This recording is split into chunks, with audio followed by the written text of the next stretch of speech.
ওই লাস্ট গভর্নমেন্টে মাসুদ ভালো হয় নাই, আর এখানে আমি ভালো হয় না, ফাহাদ ভালো হয় নাই। যাই হোক, মনে হচ্ছে যে অনেক বড় একটা সিনেমা করে ফেলেছি, যে সিনেমাটা ওয়ার্ল্ড ওয়াইড এত হিট হয়েছে যে রাস্তা এখন বেরোতে পারি না। ওর তো কোনো দোষ নাই, ও তো ভালো, খারাপ তো যে কালপ্রিট এটা। নো নো, আমি কিন্তু ভালো হয়ে গেছিলাম, আমি লাস্ট এপিসোড খালি হাত ধরে বুঝাইছি। And এইটাই হচ্ছে, আর করতাম কই যে জামশেদ বসে আছে প্রশ্ন রে ভাই। And দোষ আমার পুরা ইভেন। যাই হোক, শেষ পর্যন্ত যখন সবাই কান্নাকাটি করলো, আমার দিকে যেই অডিয়েন্সটা আসলো, আমি বললাম যাক ঠিক আছে, এই পর্যন্ত তো অডিয়েন্স পেলাম কিছু। অমনি লাস্ট পর্বে আবার গালি খেলাম।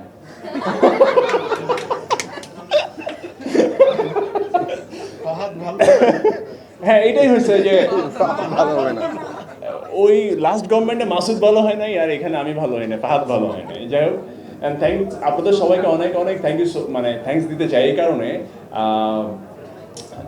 মানে আমাদের প্রথম প্রেস ব্রিফিং আপনারা ছিলেন, লাস্ট প্রেস ব্রিফিং আপনারা ছিলেন, আজকেও আপনারা এসেছেন। হয়তো আমাদের কন্টেন্ট আপনারা ভালোবেসেছেন বলে আপনাদের এই আগ্রহটা। আমি আসলে খুব বেশি আমাদেরকে নিয়ে বলতে চাই না, আপনারা সবাই বলছেন, আমরা সবাই ফিল করছি আমাদের প্রোডাকশনটা সাকসেস হয়েছে। ইনফ্যাক্ট আমি যদি আপনাদের কারো কাছ থেকে জানতে পারি যে এইখানে তো সবাই আসলে খুবই ব্যস্ত মানুষ, আপনাদের মধ্যে কেউ কি আসলে আমাদের নাটকের অডিয়েন্স ছিলেন কিনা বা দেখেছেন কিনা?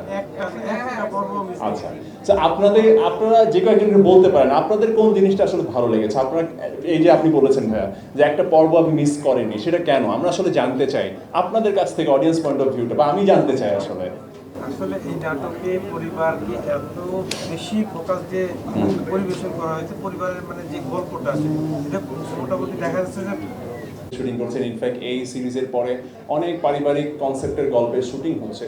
বাট আমার কাছে মনে হয় যে যত ডিপলি আসলে ছোট ছোট বিষয় নিয়ে পরিবারের মধ্যে ঢুকে যেতে পারবে, সেই প্রোডাকশনটা তত বেশি মানুষের কাছাকাছি হবে।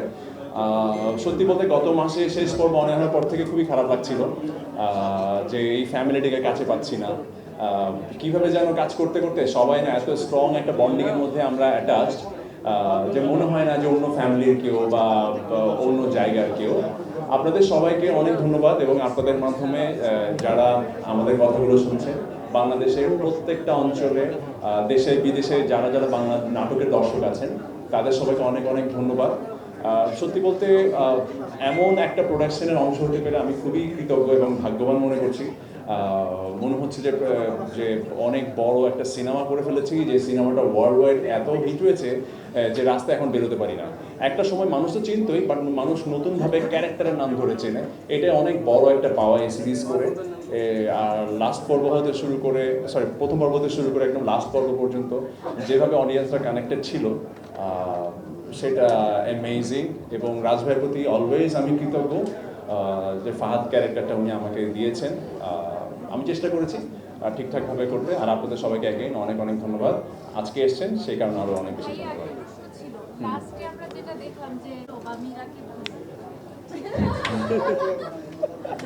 আচ্ছা, উনি কোয়েশ্চেনটা করেছেন যে হ্যাঁ বলুন। আপনি মনে হয় উত্তরটা দিতে একটু টাফ না প্রশ্নটা? তুই বলো ভাবি একটু চলে আসেন না, রাজকুমারী ভাবি আসেন না, দুজনের কাছ থেকে শুনি, সব মিলেমিশে শুনি। আপনাদের বোঝাপড়া এখন কত দূর এটাও বুঝি না। বোঝাপড়া তো আমার সাথে ঠিক আছে, এরপর থেকে নাটক তুমি করতেছো বেশি। সেটা হচ্ছে, সেটা তো এক ধরনের বোঝাপড়া, কিন্তু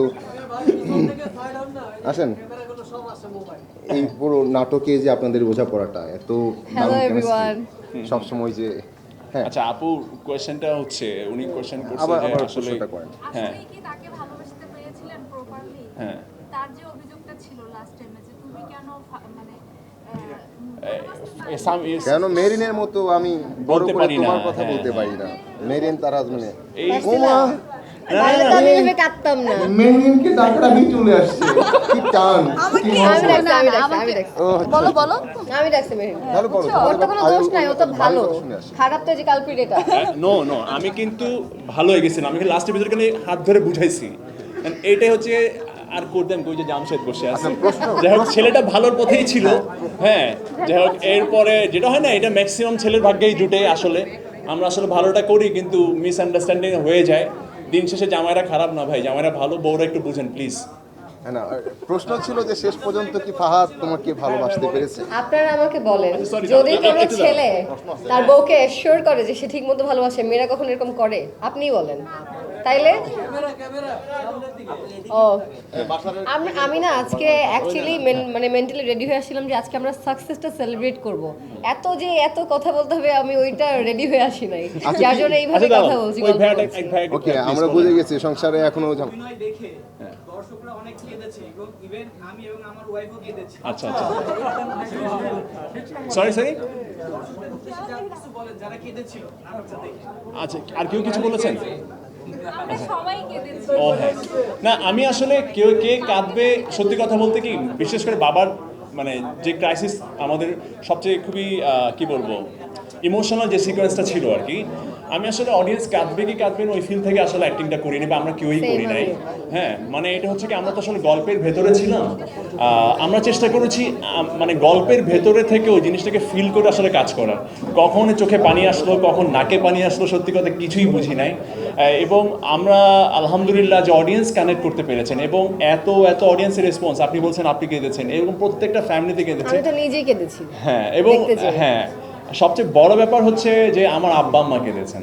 হ্যাঁ, আমি খুবই হ্যাপি যে আমার আব্বা আম্মা অনেকদিন পরে একটা নাটক শুরু থেকে শেষ পর্যন্ত দেখেছেন এবং দে ক্রাইড লাইক হেল এবং আমাকে বলে যে তুমি এই ধরনের নাটক আর করো না। আজ কেন, যাই হোক থ্যাংক ইউ সো মাচ সবাইকে যারা আসলে আমাদের ইমোশনের সাথে আপনাদের ইমোশনকে কানেক্ট করেছেন। আমাদের জন্য দোয়া করবেন প্লিজ। ওরা বলবে কি বলবো? কি বলবো, আচ্ছা মানে আমরা কষ্ট পেতে ভালোবাসি অ্যাকচুয়ালি। হ্যাঁ, কষ্ট পেলে, পরিবারে ব্যর্থতা থাকলে, হ্যাঁ মানে দুঃখ থাকলে, কষ্ট থাকলে, তখন আমরা বুঝতে পারি যে পরিবারের পারস্পরিক দায়িত্ববোধ এবং ভালোবাসার জায়গাটা কোথায়। তো এরপরে প্রশ্ন করবেন আমার এই যে ভাবিকে প্রশ্ন করেন, প্লিজ ওনাকে ডেকে নিয়ে আসি। একটা প্রশ্ন তো অবশ্যই করা উচিত এবং আমার মেহেদিনকে প্রশ্ন করেন। আমার মেহেদিন